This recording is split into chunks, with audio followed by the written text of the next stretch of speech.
Halo, selamat siang. Saya Ibu Alia, SIKOM MIKOM. Saya sebagai dosen pengampu komunikasi visual. Di sini saya berfokus pada prinsip, elemen, dan strategis dalam penyampaian pesan visual menggunakan media visual. Mahasiswa diharapkan dapat menyampaikan pesan visual, baik itu dalam bentuk tipografi, warna, layout, dan ilustrasi, dalam membangun identitas dan penyampaian pesan menggunakan desain. Dalam mata kuliah ini, mahasiswa diharapkan dapat memahami prinsip dasar komunikasi visual, menganalisis pesan visual secara kritis, terus merancang karya desain yang komunikatif, estetis, dan kontekstual, mengintegrasi konsep, media, dan target audiens dalam dunia desain. Untuk rencana pertemuan, di sini ada beberapa rencana yang saya telah buat. Ada pengantar komunikasi dan teori dasar. Selanjutnya ada elemen dan prinsip desain. Kita lanjutkan ke semiotika dalam visual, serta bagaimana menganalisa karya desain. Dan perlu adanya perancangan konsep visual hingga menjadi produksi karya, baik itu dalam bentuk cetak maupun dalam bentuk elektronik. Apalagi saat ini menggunakan media sosial, jadi dalam bentuk online. Selebihnya, penilaian berakhir pada presentasi dan evaluasi karya. Oke, untuk metode perancangan, saya biasa menggunakan diskusi interaktif dengan studi kasus berbagai desain dengan project based learning. Eksplorasi kreatif dan praktik desain diperlukan untuk review dan kritik karya, hingga membangun kritis dalam melihat gaya desain. Untuk penilaian di sini saya akan melihat dari keaktifan dan partisipasi mahasiswa sehari-hari dalam perkuliahan, serta tugas dan kelompok, dan dilanjut pada proyek dan karya desain. Untuk UAS atau final dilihat dari presentasi dan argumentasi konsep. Yang diharapkan dalam pembelajaran mata kuliah komunikasi visual ini, mahasiswa mampu berpikir kritis dan kreatif dalam merancang komunikasi visual yang tidak hanya menarik secara estetis, juga tetapi relevan dan bermakna, efektif dalam menyampaikan pesan kepada audiens. Oke, berikut adalah video pembelajaran yang saya lakukan dalam mata kuliah komunikasi visual. Bismillahirrahmanirrahim. Assalamualaikum warahmatullahi wabarakatuh.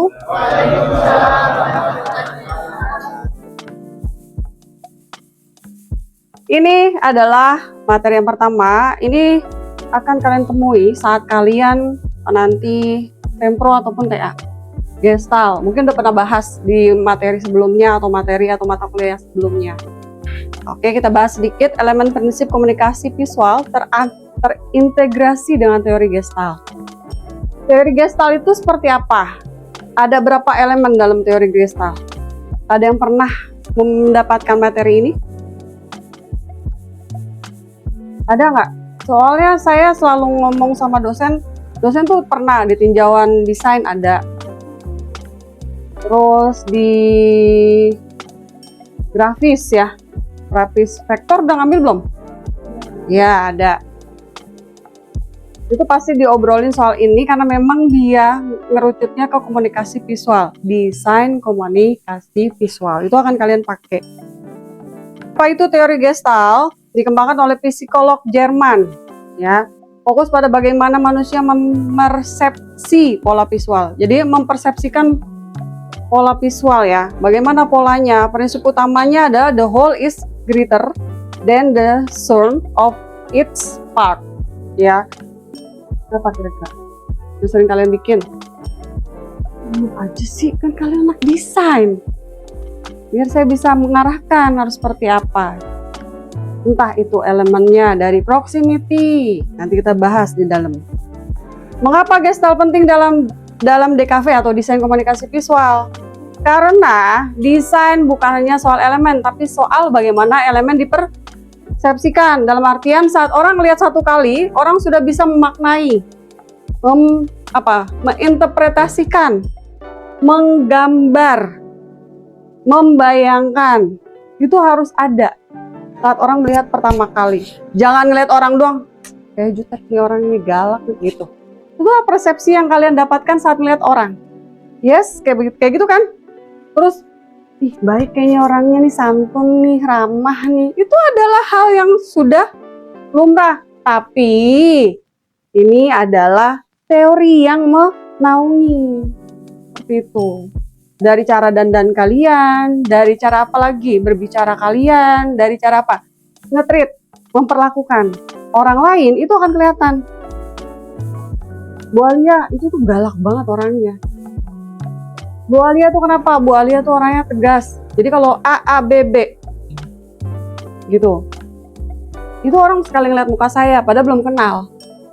Kalau yang udah kenal nih kayak mereka-mereka nih, saya calling sekali langsung pada datang. Bagaimana otak menyusun informasi visual?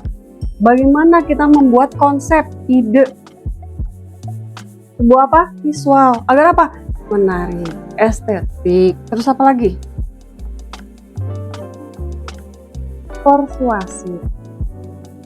Ya, ranah DKV itu ada persuasif, informatif ya. Persuasif, informatif, sama apa lagi? Ini penting saat kalian melakukan sempro nanti ya. Kenapa? Itu dipertanyakan. Lo bikin desain buat apa? Informatif kah? Persuasif kah? Atau campaign? Kalau informatif ya informatif, memberitahukan, oh ini A, ini B, ini C, ini D. Apa bedanya informatif sama kampanye?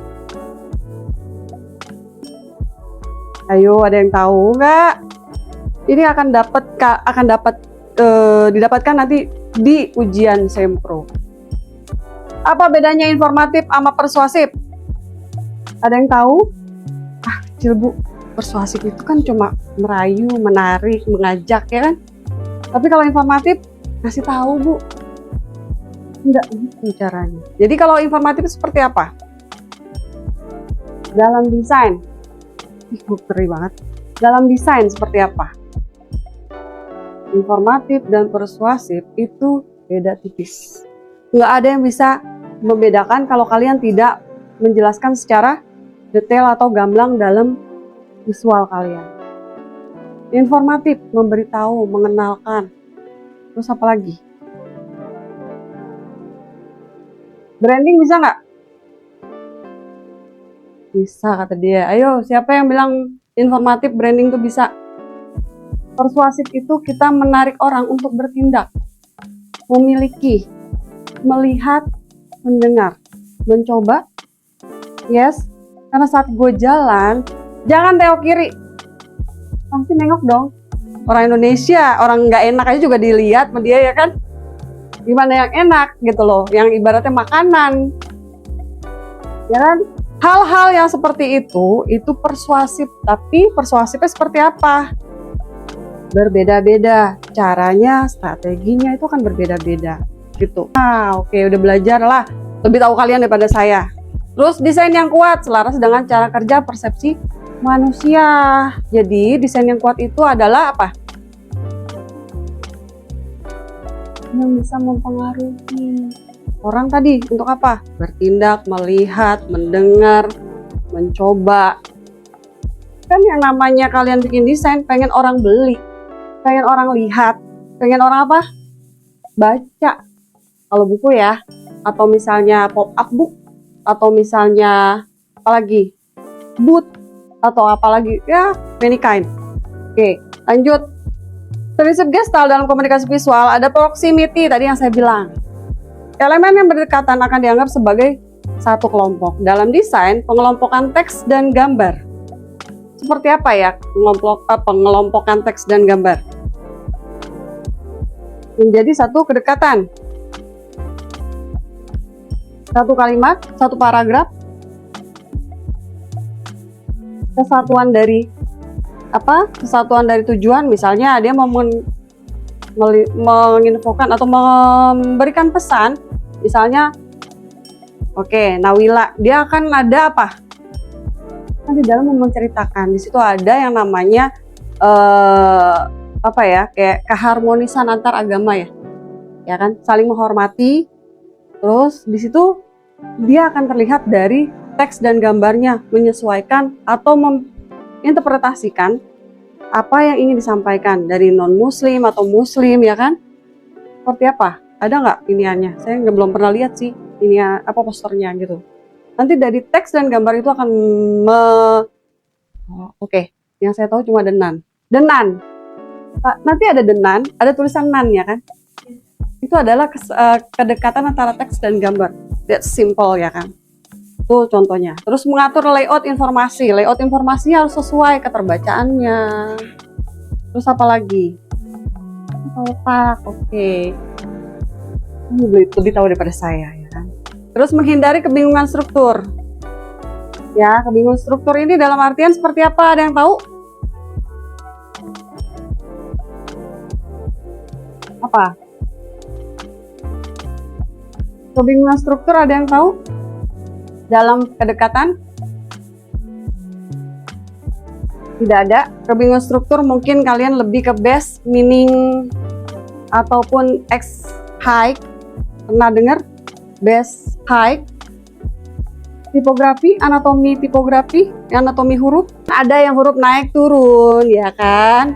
Base meaningnya apa, ya kan? Terus X height-nya, ya kan? Seberapa tingginya, ya? Huruf yang ibaratnya yang di atas, terus ada lagi yang base-nya, terus ada di bawahnya ada apa tuh? Baseline apa itu? Itu adalah anatomi, huruf yang terstruktur dengan baik. Jangan naik turun sama lo, nggak bisa. Orang desain harus sesuai sama struktur anatomi hurufnya. Terus relevansinya mendukung prinsip hierarki dan unity. Ya, oke, lanjut.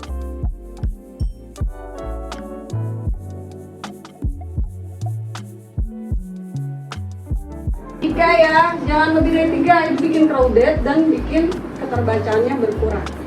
Konsistensi warna brand ya, gunakan misalnya konsistensinya warnanya apa, sesuai sama psikologi brand yang kalian ingin branding atau pengen kenalin atau launching atau apa lagi seperti itu. Cuma C-nya begini banget gitu ya, jambu gitu. Dalam desain, logo minimalis, ilustrasi simbolik, negative space design. Ini meningkatkan daya tarik, memoribilitas. Jadi lebih gampang ingat. Lambang M, Jadi kita udah ngobrolin, tapi kita baru masuk ke psikologi warnanya. Persepsi visual adalah proses ketika manusia menerima rangsangan visual, mengolah informasi melalui indera penglihatan, memberi makna terhadap apa yang dilihat. Jadi langsung memaknai ya, proses jauh-jauh kita langsung memaknai. Terus dalam komunikasi visual, persepsi menunjukkan apakah pesan disampaikan atau dipahami atau tidak. Lanjut. Apa dulu pengaruh persepsi visual, pengalaman individu, tadi seperti saya bilang. Latar belakang budaya, oke. Saat kalian menggunakan warna hijau di bahan kritis, jadi mati dia. Ya kan, seperti itu adalah apa tuh? Latar belakang budaya. Who knows? Emang orang bule tahu nggak boleh pakai hijau? Enggak, dia sih fine-fine aja, dia mau gelining-gelining di situ nggak hilang. Kita yang parno, ya kan, parno banget, nggak boleh pakai baju hijau. Orang Indonesia yang di sana ketemu orang Indonesia yang baru datang itu akan melihat dari jam, baju, kerudung, button scrap nggak nih, gitu kan? Terus apa lagi? Sepatu, Nike apa bukan nih, gitu. Dia lagi, oh, gak ada duit, gitu. Itu orang Indonesia di sana. Jadi berbudaya, jadi ke bawah ke sana-sana. Nah, itu yang harus kalian hilangin. Jangan melihat orang dari cara dandan dia bermerek atau tidak, duitnya banyak atau tidak. We didn't know, ya kan? Siapa dia nanti suatu saat, siapa kita nanti suatu saat, gitu. Nah, perbedaannya dari usia dan tingkat pendidikan itu akan kelihatan. Terus lingkungan sosial ya, jika kalian mainnya di lingkungan apa tuh, bolang ya kan? Pas diajak ngomong soal desain, apaan sih tuh, gitu. Ya kan, berbeda lagi. Bukan kalian harus membatasi ya, Nggak semua harus kalian apa?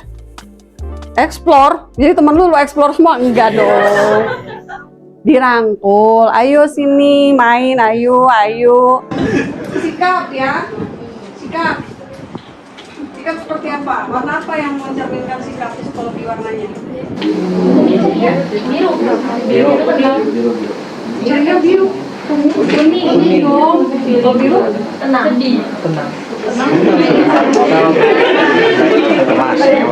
Yang benar yang mana? Kuning ceria. Tenang apa? Meninggoy dong. Suci. Hitam. Gelap. Makna psikologis warna umumnya merah energi, keberanian, urgensi, ya. Biru kepercayaan, stabilitas, profesional, hijau alami, kesehatan, keseimbangan, kuning optimisme, perhatian. Hitam kekuatan, elegan. Tadi yang bilang gelap siapa? Putih bersih, sederhana tuh. Putih bersih dan sederhana. Tadi apa yang tenang? Mana emang ada tenang hijau? Kalau tenang berarti di warna mana? Menenangkan. Kalau hijau stabilo menenangkan. Sakit mata. Apa kira-kira yang cocok untuk warna yang menenangkan? Persepsi visual menentukan efektivitas komunikasi. Jadi saat orang melihat itu akan efektif atau tidak diterima oleh alien. Terus warna adalah alat psikologis yang kuat. Di sini baik harus dipahami dan dirasakan audio. Sampai di sini ada yang ditanyakan? Terima kasih atas waktunya. Wassalamualaikum warahmatullahi wabarakatuh. Ya, silakan pulang. Ya. Oke, demikian video pembelajaran mata kuliah komunikasi visual yang saya lakukan sehari-hari. Semoga dapat menambah wawasan dan memperkuat pemahaman kita dalam memaknai pesan visual. Terima kasih dan sampai bertemu di pembelajaran selanjutnya.